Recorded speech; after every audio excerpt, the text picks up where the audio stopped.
So, today it was Prime Minister's questions, and Keir was grilled over various subjects, and as usual has nothing to say, and if he does, it's always a lie. Starmer was questioned on Tulip Siddiq that resigned amid a corruption probe, his horrible deal with Mauritius, and then the budget that is currently crippling the country. In today's video, we will watch and react, all whilst going over all of the latest news from across the country. But first, hit the like button and subscribe to the channel and join our fast-growing community. Watch of this. Retail Consortium says 2/3 of businesses will have to raise prices to cope with his tax hike. His Chancellor ignored all the warnings and ploughed ahead with an unprecedented borrowing spree, leaving all of us more vulnerable. Now we have businesses saying they will raise prices to cover his jobs tax. We have an energy policy that will drive up bills, and all the while we are spending more day to day on debt interest than we do on schools and universities. The Prime Minister refused to repeat his Chancellor's promise that she wouldn't come back for more. Will he now rule out any new tax rises this year? Prime Minister. Mr. Speaker, we took the right and difficult decisions at the budget. Decisions that they did not have the courage to take, which left us in the mess in the first place. When it comes to tax, she knows very well the limits of what I can say from this dispatch box, but we have an ironclad commitment to our fiscal rules. We can't just tax our way out of the problems that they left us, which is why we put in place tough. They were howling at the spending decisions. They wouldn't take them, and we'll stick to those spending decisions. And our focus is absolutely on growth. But their record, they flatlined the economy. They flatlined the economy. Mini budget that crashed the economy. Worst cost of living crisis in living history, and they left a £22 billion black hole. Not taking a message from them on the economy. Mr. Speaker, the Prime Minister knows very well the OBR found no such black hole. And he talks about a budget 3 years ago. The borrowing costs last week are at a 27-year high for 30-year gilts. The Chancellor is apparently promising to be ruthless in reducing spending. Let me suggest something that he should cut. There is no way that we should be giving up British territory in Chagos.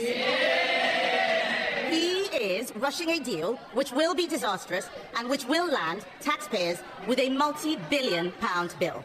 Why does the Prime Minister think British people should pay to surrender something that is already ours? Mr. Speaker, we inherited a situation where the long-term operation of a vital military base was under threat because of legal challenges. The negotiations were started under the last government. The then Foreign Secretary came to this House to say why he was starting negotiations and what he wanted to achieve. And he said the aim was to, quote, ensure the continued effective operation of the base. That is precisely what this deal has delivered. Mr. Speaker, there is no one he can blame for this dud deal except himself. At the budget, Labour were congratulating themselves for having the first female Chancellor, instead of ensuring the country had someone actually qualified to do the job. The Prime Minister...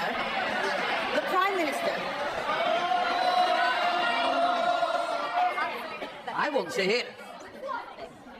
Sorry. I want to hear the Leader of the Opposition. Mr. Speaker, the Prime Minister claims he has full confidence in the Chancellor, but the markets clearly do not. Yesterday, the Chancellor repeated her promise to have just one budget per year to provide businesses with certainty. The talk in the city is that she can't meet her fiscal rules, and there will need to be an emergency budget. So does the Prime Minister stand by the Chancellor's commitment that there will be only one budget this year? Prime Minister. To be pleased to know the Chancellor will be in place for many, many years to come. She'll outstrip them. Mr. Speaker, if we all thought the politics was about cheap words, I could criticise their chancellors, but I don't have enough time to go through all of the chancellors that they had. We have one budget, that's what we're committed to, strong fiscal rules, and we'll stick to them, unlike the party opposite. Mr. Speaker, at a time of turmoil in the markets, the Prime Minister was distracted by the crisis around the former City Minister.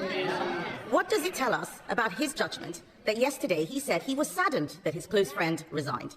This was an anti-corruption minister under criminal investigation for corruption.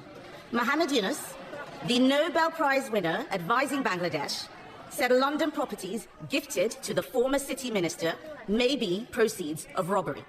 So, will the Prime Minister offer Bangladesh the full support of our National Crime Agency in ensuring that any properties bought with stolen funds are properly investigated? Prime Minister. Mr. Speaker, the former City Minister referred herself to the independent advisor. He found, as she well knows, there was no breach of the code.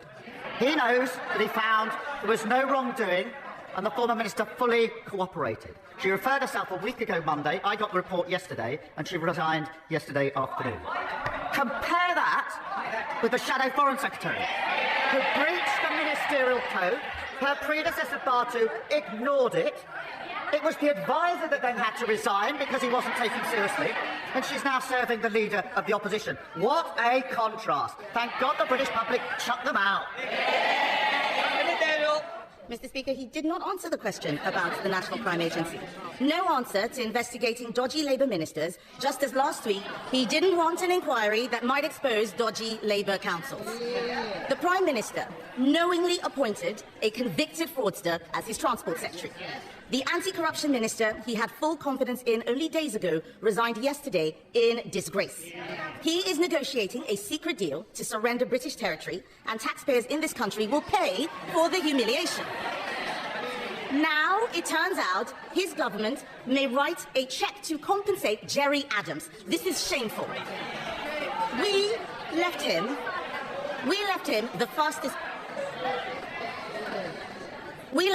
the fastest growing economy in the G7. In just 6 months, under his leadership, it's been taxes up, borrowing up, mortgage rates up, and that's not all. Business confidence is down, jobs are down, growth is down. Can the country afford 4 more years of his terrible judgments?